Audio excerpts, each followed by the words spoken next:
Vote শুধু আপনাদের অধিকার নয়, ভোট কিন্তু আপনাদের পবিত্র দায়িত্ব। যে দলটাকেই পছন্দ করেন, যে ব্যক্তিটা আপনার পছন্দের, আপনি নিঃসংকোচে তাকেই ভোট দেবেন। 24-এর পরিবর্তনের গোড়া থেকে আমরা দাবি তুলেছিলাম যে বিদেশে আমাদের বিপুল পরিমাণ প্রবাসীরা বসবাস করে, তারা খেটে খুঁটে নিজেদের ঘাম জড়িয়ে যেটুকু উপার্জন করেন দেশের জন্য রিমিটেন্স আকারে তাই পাঠান, এবং অর্থনীতির চাকাটি মূলত এটাই সচল রেখেছে।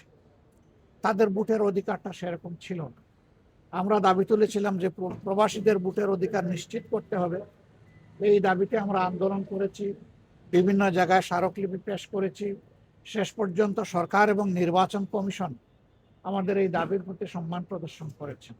আমরা তাদের প্রতি কৃতজ্ঞ এবং ধন্যবাদ জানাই। ইতিমধ্যে পোস্টাল ব্যালট যাওয়া শুরু হয়েছে, কিন্তু বেশ কিছু জায়গায় এখনো ব্যালট পৌঁছায়নি। সময় একেবারেই ঘনিয়ে এসেছে। আমরা নির্বাচন কমিশনকে এই ব্যাপারে যথাযথ উদ্যোগ নেওয়ার জন্য অনুরোধ করব। এটা যেন নিশ্চিত হয় এমন সময়ের ভিতরে, যাতে করে এই ব্যালট আবার বুথ নিয়ে ফেরত আসতে পারে। যদি তা না আসতে পারে তাহলে এটা জাতির জন্য খুবই দুর্ভাগ্য হবে।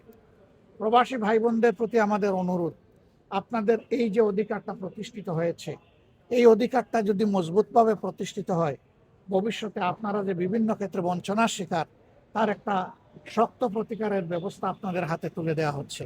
কাজেই আপনি যাকেই ভালোবাসেন, যে দলটাকেই পছন্দ করেন, যে ব্যক্তিটা আপনার পছন্দের, আপনি নিঃসংকোচে তাকেই ভোট দেবেন। আপনার ভোটই নির্ধারণ করে দিবে আগামী দিনে এই দেশকে পরিচালনা, এই দেশের সেবার সুযোগ কারা পাবে।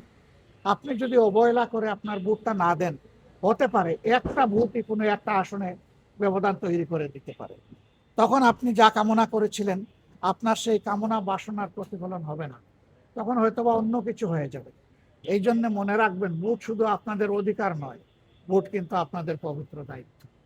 এ দুইটাই আপনাদেরকে পালন করতে হবে। আবার ভোট দুটো, একটি নয়। যারা আমরা পরিবর্তন চাই, 54 বছরের বস্তা পচা রাজনীতি আর চলুক আমরা চাই না। রাজনীতিতে বড় ধরনের পরিবর্তন আসুক আমরা যারা চাই, তারা এই সংস্কারের প্রস্তাব নিয়ে যে গণভোট অনুষ্ঠিত হচ্ছে, সেখানে আমরা আশা করবো তারা সকলে হা বলবে।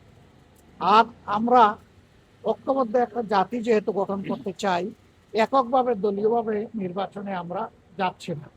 আমরা মূলত বাংলাদেশের সকল দেশপ্রেমিক এবং ইসলামী দলগুলোকে সাথে নিয়ে একসাথেই আমরা যাচ্ছি। তার কিছু ব্যতিক্রম থাকতেই পারে, কিন্তু আমাদের এই আয়োজনটা সামগ্রিক একটা আয়োজন। আমরা জাতিকে এই আশ্বস্ত করেছি, এই বার্তা দিয়েছি, একা নয়, বাংলাদেশ সবাই মিলে আমরা করব। এই জন্য আমাদের স্লোগানই হচ্ছে, এসো একসাথে গড়ি বাংলাদেশ।